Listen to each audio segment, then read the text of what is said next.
Right, so today we're just going to give you a quick overview of some self-portraits in Western art. As we can see, we've got a rather surprised-looking person here, and I'll tell you more about him later. So I'm not going into great detail, it's quite a short little presentation. I'm just hoping to give you a few snippets.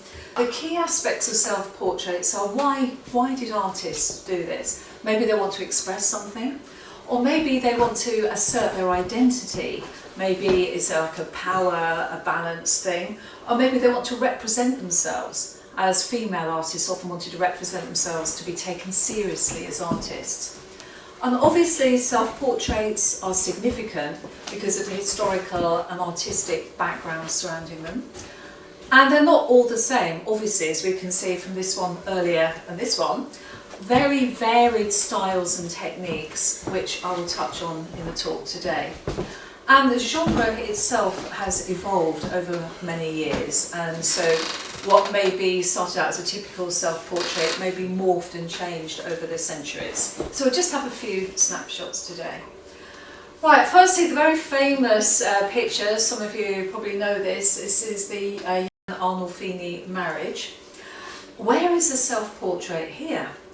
Well, the artist is Jan van Eyck. This is not Jan van Eyck, and this obviously isn't Jan either. But he is here somewhere showing himself in the self-portrait. So what can we get from this? So before I come on to the self-portrait bit, we know that this is a wealthy couple from 1434 in a Flemish context. And we can see they're wealthy because the brass chandelier would have been very expensive. There's a convex mirror here, and mirrors were normally also ornate and large. There are oranges. I don't know if you can see the oranges just here, parked by the window.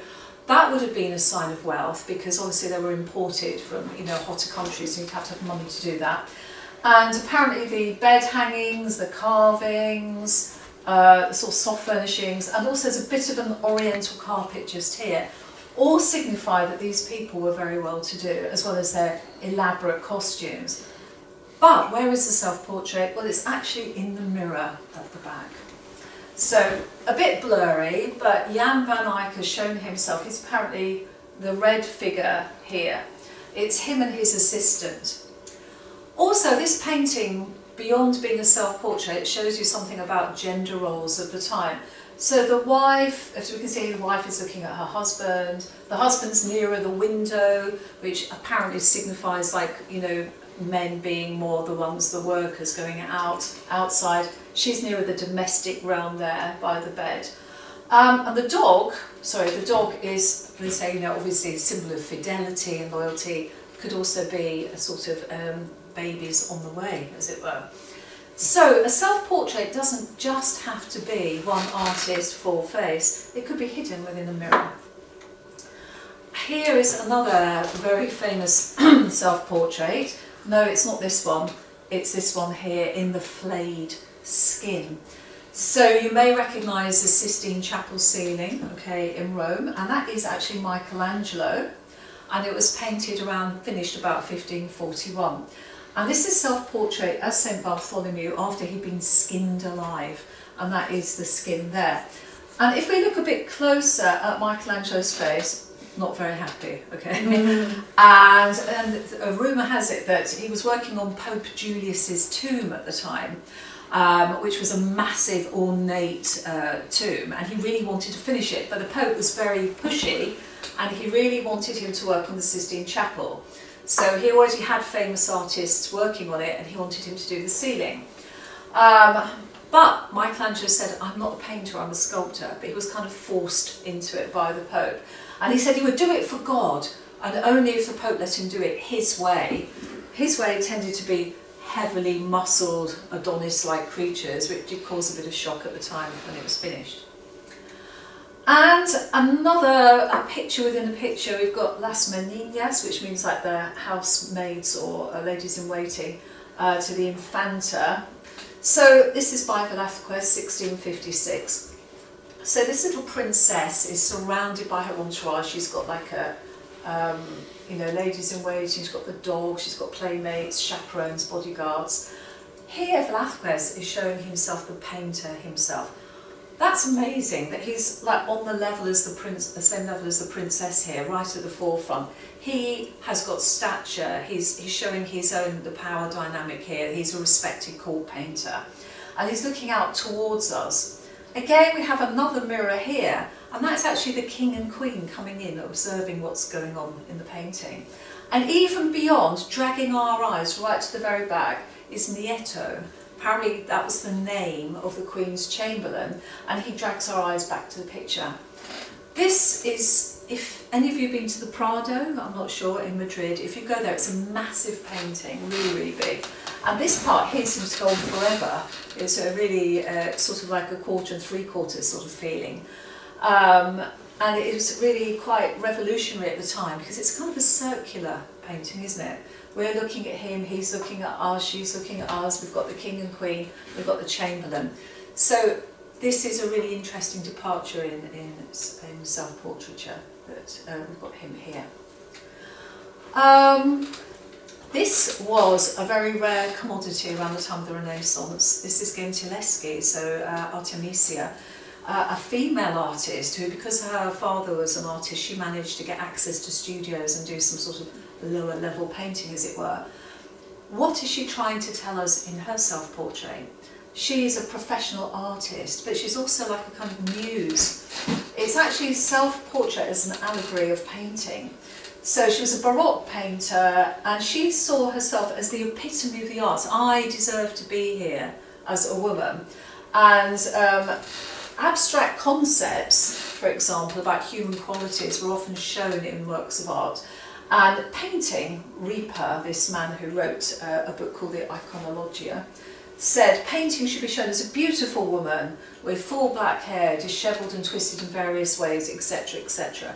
So what Gentileschi is showing us with her self-portrait is that she is a craftswoman, she is an artist, she is the epitome of painting. She's not somebody to be in the background. Moving on, I think some of you may recognise the work of Caravaggio. So which is Caravaggio then? So I think we can guess this is David and Goliath. Is this Caravaggio or is this Caravaggio? Okay. Well, I can tell you it's that one. That is the self-portrait. A very unusual self-portrait. It's called David with the Head of Goliath, 1605. And some of you may know that Caravaggio was a bit of a one, actually. He was always like carousing and drinking, and he actually murdered somebody called Tomasoni in Naples and had to flee to Malta. He hated being in Malta. He much preferred to be in Italy. And then he stabbed somebody a night, and then he was imprisoned. He escaped, went through Sicily, and he painted David and Goliath. Now, David is the victor, right? The small man has won. What kind of expression would you expect to see on the face of a victor? You expect triumph, wouldn't you? Like, yes, I've got him. But actually, he looks, his brows are a bit knitted, aren't they? He looks a little bit like looking with some kind of compassion or empathy almost there. So he's kind of pensive rather than jubilant. But they say actually the model for this David was his own studio assistant who lay with him. So this is actually his kind of erstwhile lover up here. But he sent this picture, this self-portrait, to the Roman Cardinal Borghese, and he wanted to be pardoned for all his crimes. And if you look closely on the sword, it says H-A-S, which there's a Latin phrase, humilitas occidit superbia, which means humility kills pride. So it's a kind of apologetic piece, like, please forgive me. Okay. Right. And this was one we saw at the beginning. I'm not sure if you know this. This is Courbet. And Courbet was like a precursor of French Impressionism. The Impressionists were very influenced by him. And this is kind of like a bit of a jokey piece, showing himself as a kind of romantic, distracted, kind of artistic person. It's called The Desperate Man, actually. It's a self-portrait. He stayed in Paris. Some people say it's to do with his personal artistic struggles because he was rejected a lot by the various French salons. And I see it as kind of more of a fun, interesting painting. But he is more often known for, like, for example, these groundbreaking massive canvases. This one's particularly famous, the Stonebreakers 1849, where we elevate the humble peasant working man to, you know, before this was history painting where you had like gods and myths. Here we've got the lowest of the low, stonebreakers working on the road. And we don't even see their faces, we don't even need to see their faces, they're just emblematic of the honest working man that we should praise rather than gods and kings.